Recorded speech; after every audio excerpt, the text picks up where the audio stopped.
I'm a man. I'm a man. I'm a man, man. And I'm man enough. I'm man enough to enjoy a barrel-proof bourbon. Neat. Man enough to cook my steak rare. Man enough to deadlift 500, then braid the out of my daughter's hair. You think I'm afraid to rebuild a carburetor? I eat carburetors for breakfast. I ain't afraid of bears. That's what bear hugs are for. I'll tell you another thing I sure as shit am not afraid of. Women. I'm not afraid of women. I'm not afraid of women. They want to control their bodies? I say go for it. They want to use IVF to start a family? I'm not afraid of families. They want to be childless cat ladies? Have all the cats you want. Woman wants to be president? Well, I hope she has the guts to look me right in the eye and accept my full-throated endorsement. Because I'm man enough to support women. Man enough to know what kind of donuts I like. Man enough to admit I'm lost, even when I refuse to ask for directions. Man enough to not ban young women from reading Little Women. Or one of those pants books that the sisters like. I'm man enough to raw dog a flight. It sucked. Not worth it. I'm man enough to be emotional in front of my wife.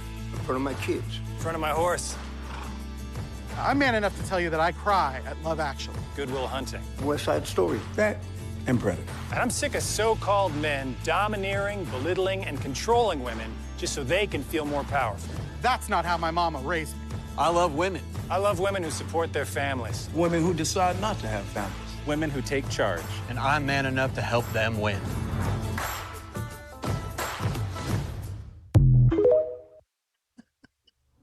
Good morning, Owasso. This is the twins of the Owasso Live, and this is the Morning Loop. That was the weirdest ad I've ever seen. It almost seems like it's parody. Yeah. I mean, but again, that's what Kamala Harris and the Democrats think of you. They think that's what's going to appeal to you. They think that is what normal Americans think, act, and talk like. That was the weirdest thing I've ever watched. I mean, pandering to the max, cringe to the max. Ladies, have you ever been attracted to a man that has talked to you like that? Like, seriously. I want you to take a second and think about it and go, do any of those guys do it for you? Like, holy cow. That was weird. It was so weird. But I mean, it just goes to show you how unbelievably out of touch the Democratic Party is with the average person. They are the party of the far left radicals. They are the party of communism.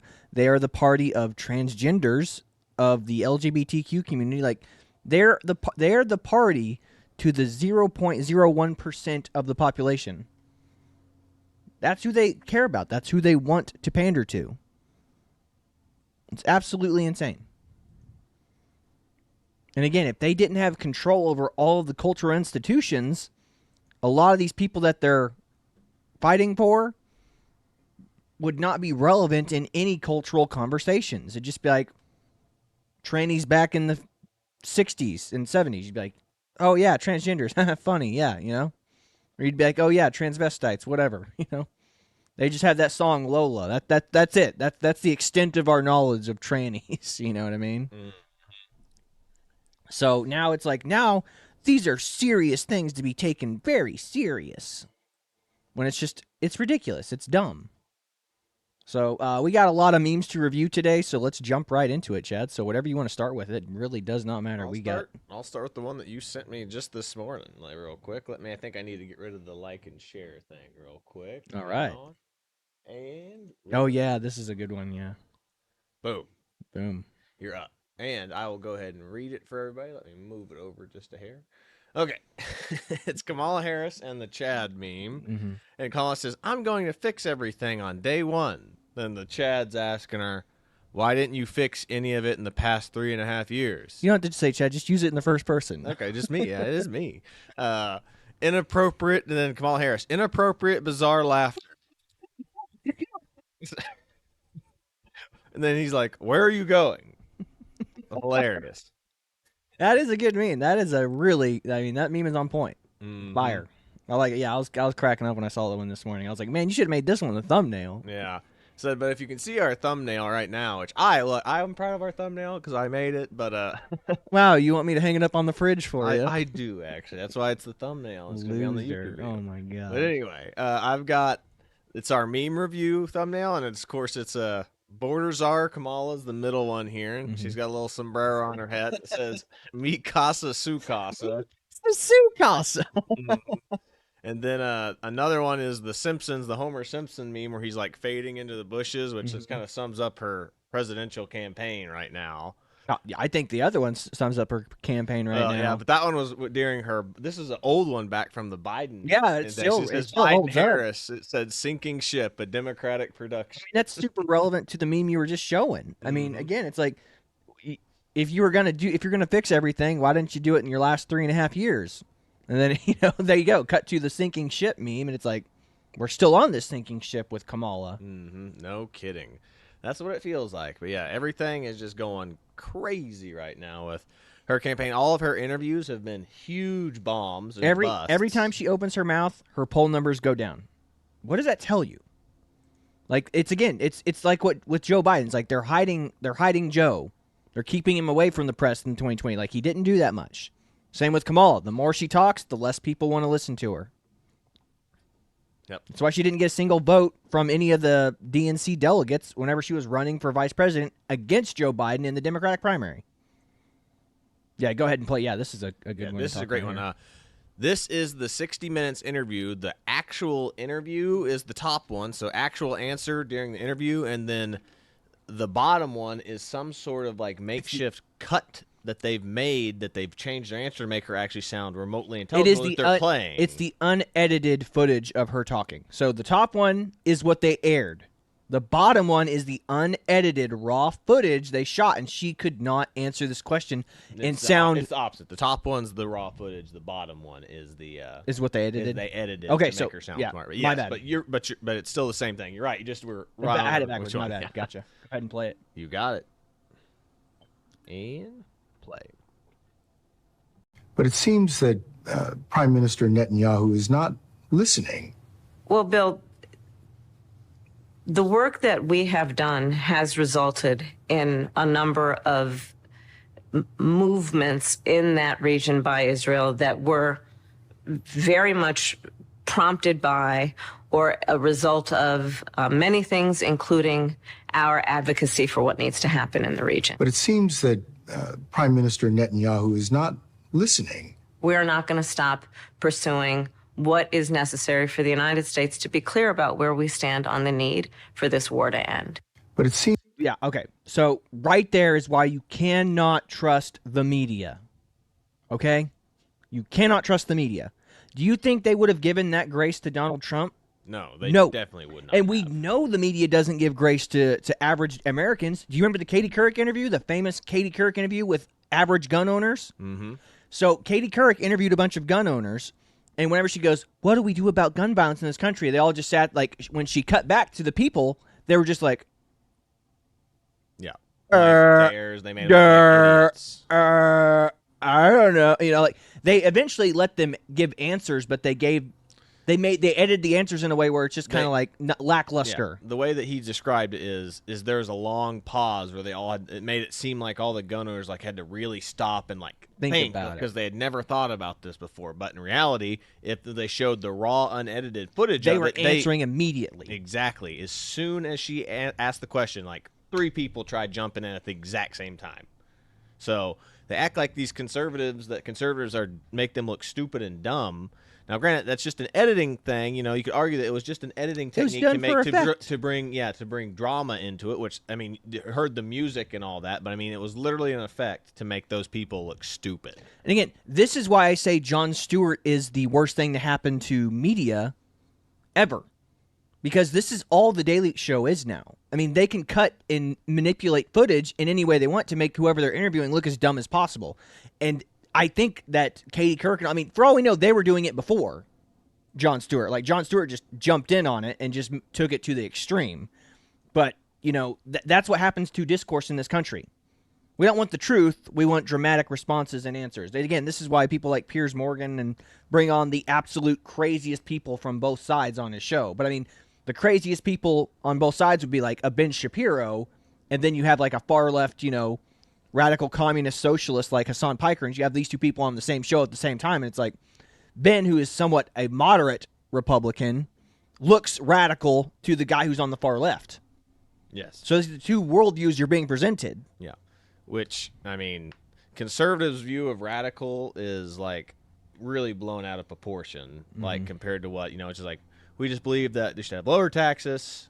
We believe self-autonomy, and like I said, we should have religious values instilled in a married, happy family. And then you have people who go, religious values, how archaic, how gross. It's like, oh yeah, because our entire society isn't built on the foundation of Christianity. Get wrecked. The entire American society is based on moral Christian values, and based on a loving, nuclear family union. That's absolutely. been the foundation of American society since the foundation of the United States. Yep.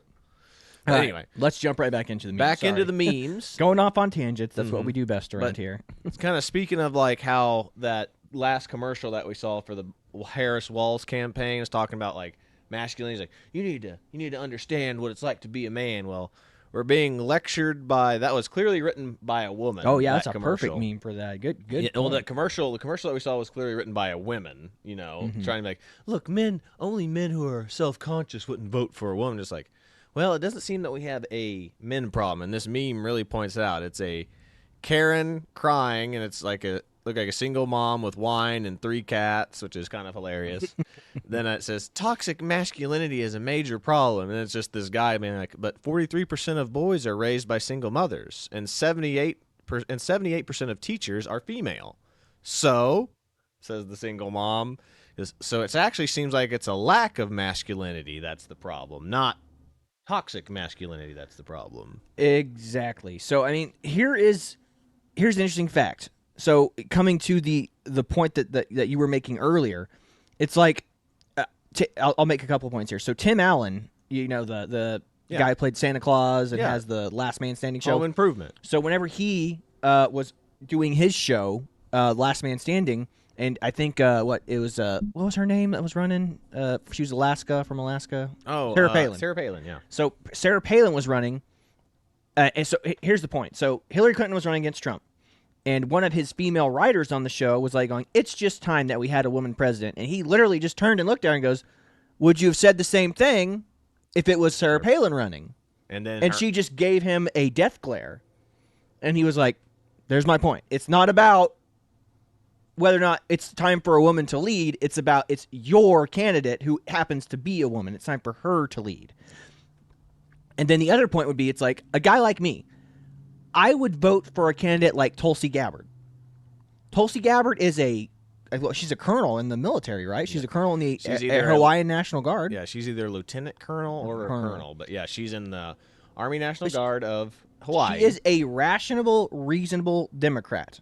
Do I agree with all of her policy positions? Absolutely not. But she's somebody I could definitely see myself voting for if we came down to a nut job Democrat and her. It'd be like, well, I'm definitely voting for Tulsi. She's reasonable. She has principles. But yeah, again, these other ones don't. So anyway, that meme right there. Again, it's not we don't have the masculinity crisis is the fact that there's such a lack of masculinity. I mean, because masculinity is teaching people how to be responsible. Women can't raise boys and teach them how to be responsible. Women and men are treated very differently in society. Women are just given respect based on the fact that they're women.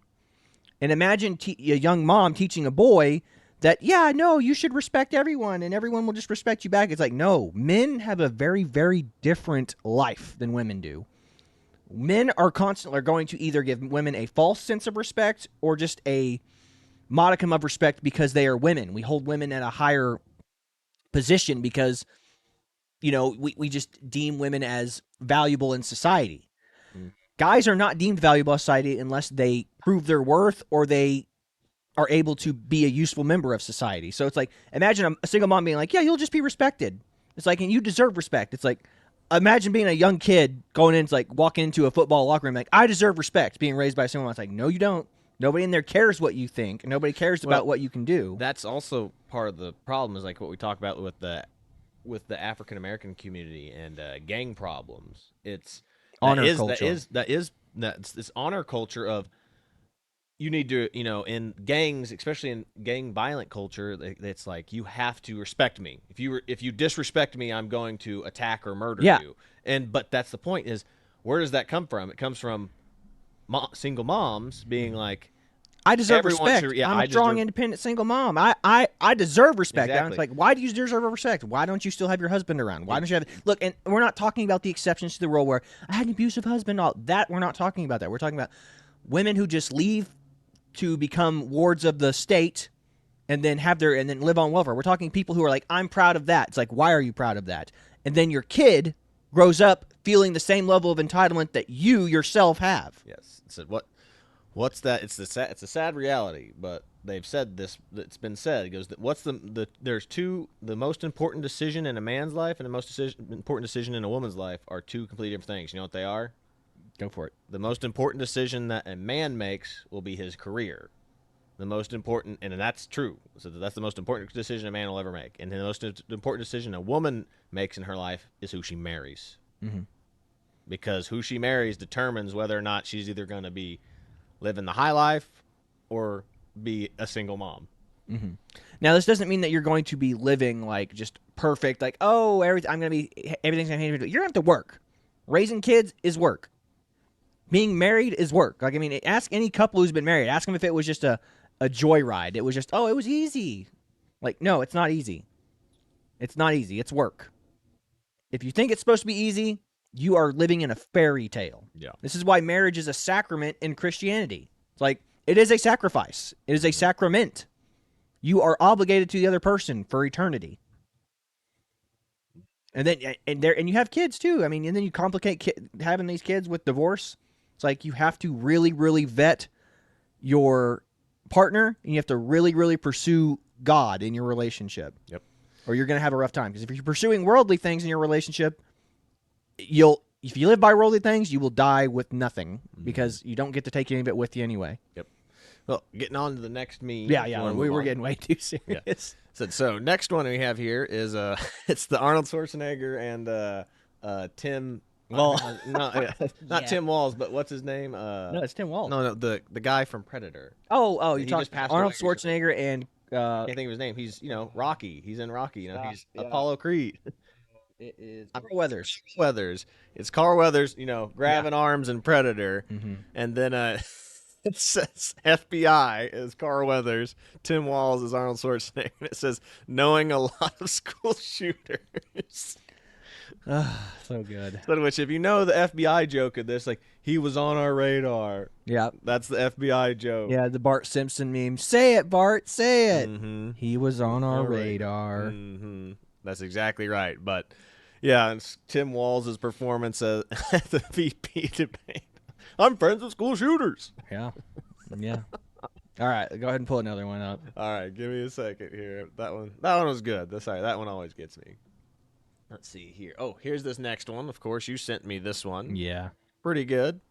Let me see here. Make sure the volume's up or turned on. I will. It is, and we're good to go. Done something differently than President Biden during the past 4 years?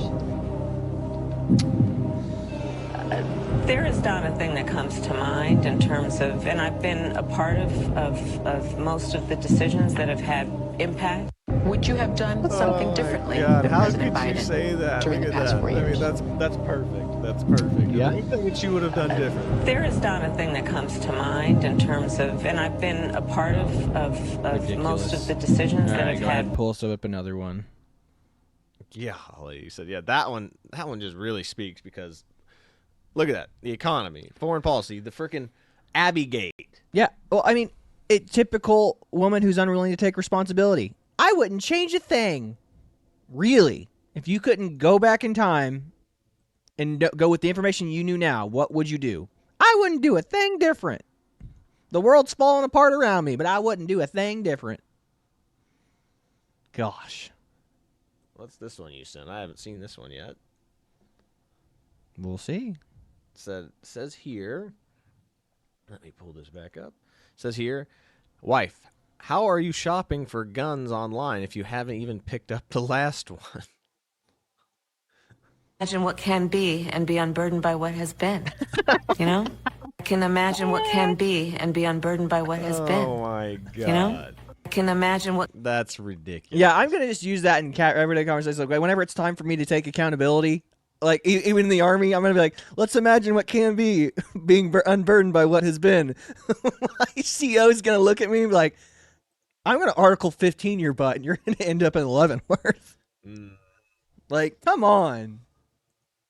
Come on, man. All right, let's see here. Oh, this one's pretty good. The Defiant L's on Twitter, or X. Oh, yeah, you got to found love this. Defiant L's. And New York Times, and this one was on January 21st of 2024, says, critics of DEI, which is diversity, equity, and inclusion, forget that it works. Then New York Times, August 30th, 2024, so not even only a few months later. DEI is not working on college campuses. We need a new approach.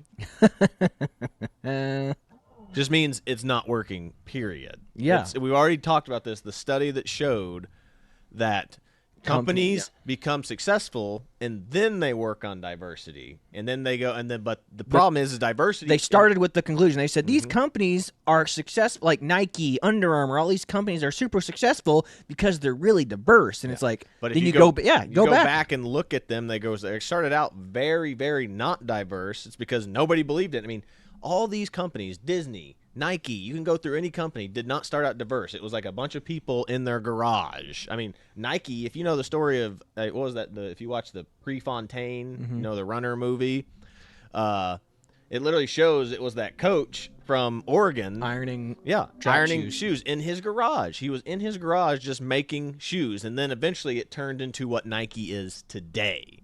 So it was not diverse at all. And then once it became really popular, people are like, oh, I want to work there. That place would be awesome to work at. So it becomes diverse as it gets successful. You recruit people into your job that are on the same, had the same task and purpose as you do. As everybody's on the same mission, everything's going to work out fine. But then you start lowering standards, letting in people whose primary goal isn't selling shoes, but is diversity, equity, and inclusion, and you wonder why sales go down, and you wonder why there are more lawsuits within the company. Well, there you go. It's because you're imprinting this pseudo-communistic idea to try to get more diverse groups in the workplace, but all's diversity, again, they've done the studies, all's diversity brings to any community is more TV watching and parades. Protest. Yeah. Protest. It's protest parades, but that's what it is. It's protesting. The studies have already all been done by this. You can check out anything written by Thomas Sowell. Yeah. Next one we have here is oh God, is Stephen Colbert. And if you remember this back in the day, this was October 21st of 2020, and he said that no one should vote for Donald Trump because he lost 500 migrant children. And then what's going on? Then it's this lady making a report about what's going on today. Let's check it out. Think about the sheer number here. 545 kids. That's not a child on a milk carton. That's the whole dairy aisle.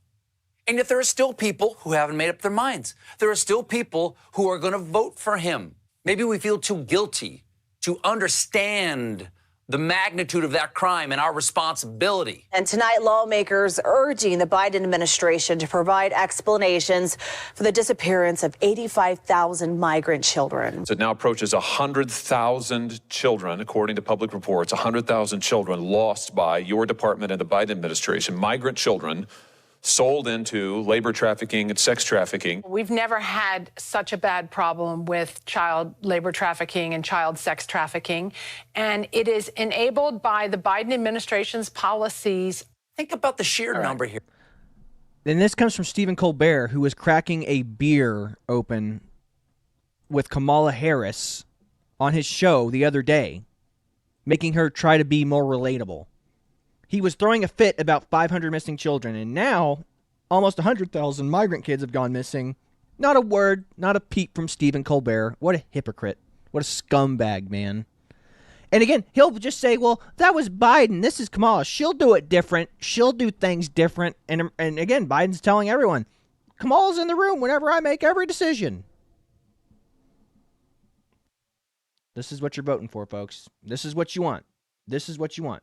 These are the people you listen to and follow. Sad day. And because only one.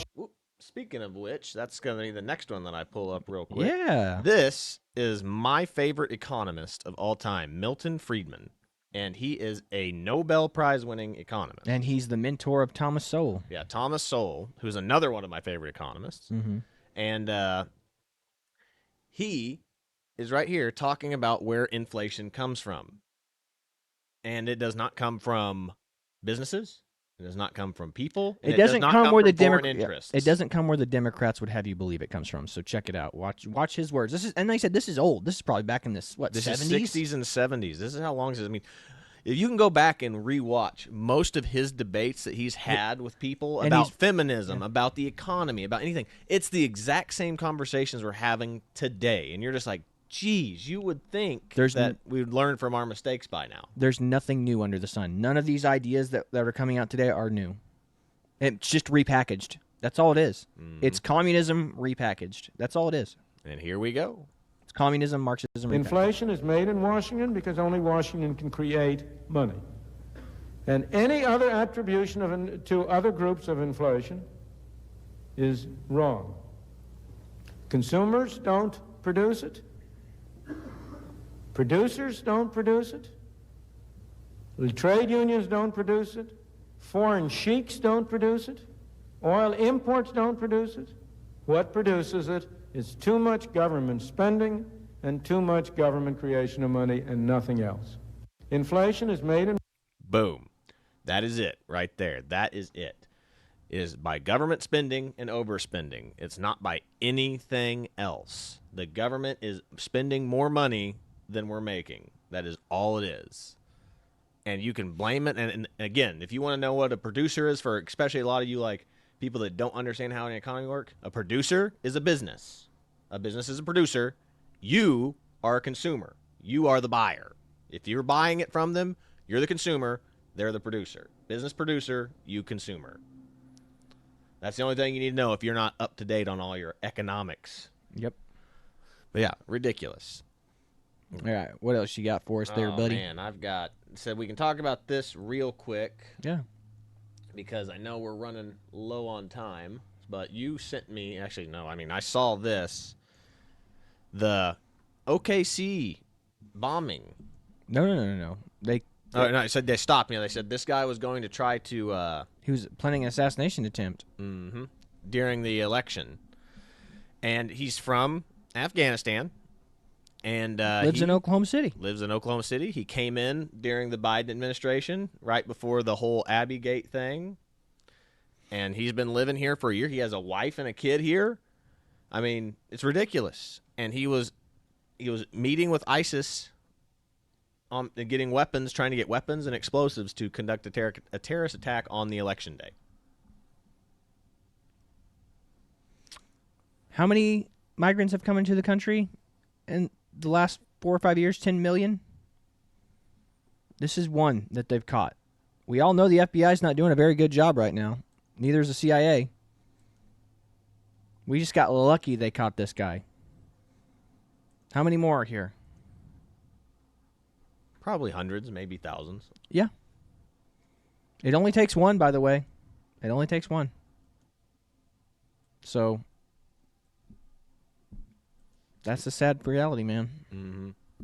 Speaking of sad realities. Speaking of sad realities, next we have is pretty much everything else is like all hurricane disaster stuff. But here is a tornado that's being caused from all the high winds and weather, shifts in climate. So on top of a hurricane, the hurricane is spinning offshoot tornadoes, so they just can't catch a break right now in Florida. I just pulled over. I might have to buzz me and Huey. I can relate to that guy. I love it. Bust me and Huey. I had to buck me and Huey. Good footage, though, man. Yeah. That's good tornado footage there. Yep. And then here's this one. This is a good one here that you sent. Yeah. Oh, crap. I didn't mean to do that with it. There we go. Pull this back up. Lower I need it. to pull this bad boy down. There you go. All right, and it says things that helped me survive Hurricane Helen, and it is gas car, a gas stove, a gas water heater, a gas chainsaw, cash. Things that were useless during Hurricane Helen: electric car, electric appliances, debit card, city buses, the government, diversity, My tax dollars in Ukraine. Yeah, I'm going to start carrying cash on me again. I just, I've gotten these little Ridge wallets and all that stuff. Maybe I got to go back to a real one because I just want to be able to walk out of a restaurant here in Owasso and just leave a crap ton of money on the table, walk out and be like, keep the change, because that's power. I think physical cash is power now, man. Like, you can't, nothing's working in these emergency zones. Like, I have my phone, I have access to my bank accounts. Like, if internet goes down, Wi-Fi goes down, cell towers go down, I'm screwed. You got to have cash on you, man. You just got to. I know we're trying to go to a cashless society now, but we got to have cash. I got it. That's a change I'm going to make in my life. Mm-hmm. Here's this next one you sent me, and of course it's a Starship Trooper meme. Yeah, except okay. with Language Florida. advisory for what's coming up next. This is a good one. This is a really good one. I'm doing my part. I'm doing my part. I'm doing my part. I didn't do fucking shit. I'm doing my part. I'm doing my Citizens, part. churches, I'm doing my part. utility I didn't do workers, fucking shit. the government. I'm doing my part. I'm doing my part. I love that meme, man. I love that meme. It's so good. Mm-hmm.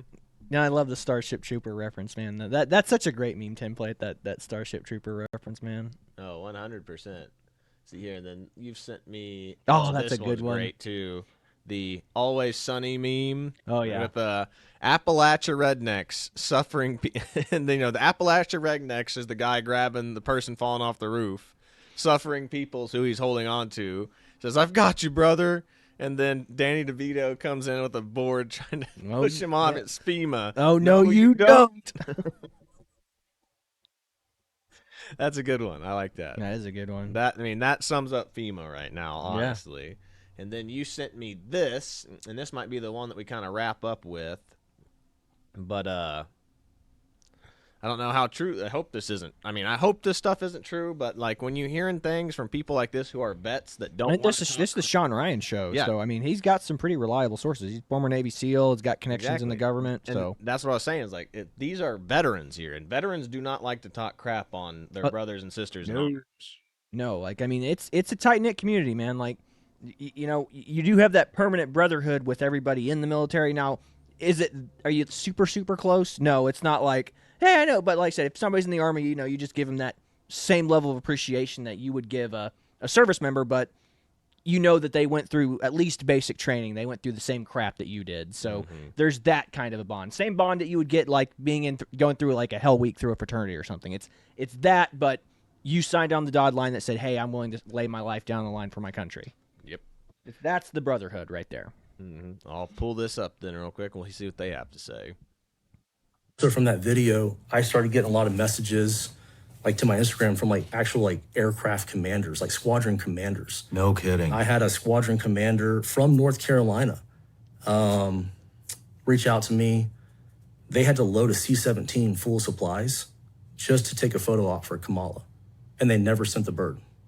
Wait a minute, what? They loaded an entire C-17 full of supplies for the hurricane victims just for Kamala to go there, take a photo, take a video, and they never sent the C-17. It was just Are you full. serious? Yeah, and that was a National Guard, North Carolina National Guard unit. That was a 06 that reached out to me. And then I had another. He reached out to you to tell you that they did a photo op and with the intention of never sending. Never sent it. It was just a photo op. And then also from that video, I started getting a lot of messages like to my Instagram from like actual like aircraft. That was a repeat now, but yeah, that's it. I cannot believe that. That's wild. Yeah. It's just so sad. Let me tell you a story. So when I was at basic training, there was a bunch of folks from Puerto Rico that were in my basic training class. And a lot of them were younger. And when I was talking to them, I was like, what are you doing? Well, I want to come to America. I want to be an American. But again, coming here and doing things the right way. But number two, they were actually, so one of the girls actually was really like, she was actually liked the MREs. She really enjoyed eating the MREs. And I was like, what do you like eating these MREs so much for? She goes, oh, when I was a kid and whenever we got hit by a hurricane, all the American soldiers came and they gave us MREs to eat like all the time.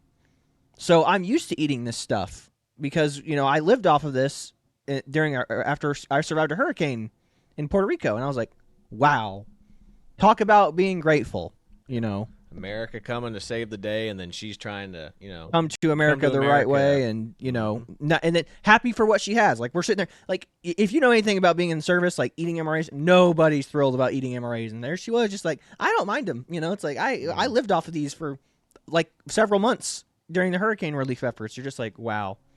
Gratitude, it's like the rest of us complaining and being turds, I don't want to eat these anymore. Yeah, and then her just as happy as a lark, just sitting over there eating. Like, yeah, no, I'm totally happy eating these MREs. This is great. Mm-hmm. So just be thankful for what you have. It's like the people who survived the hurricane.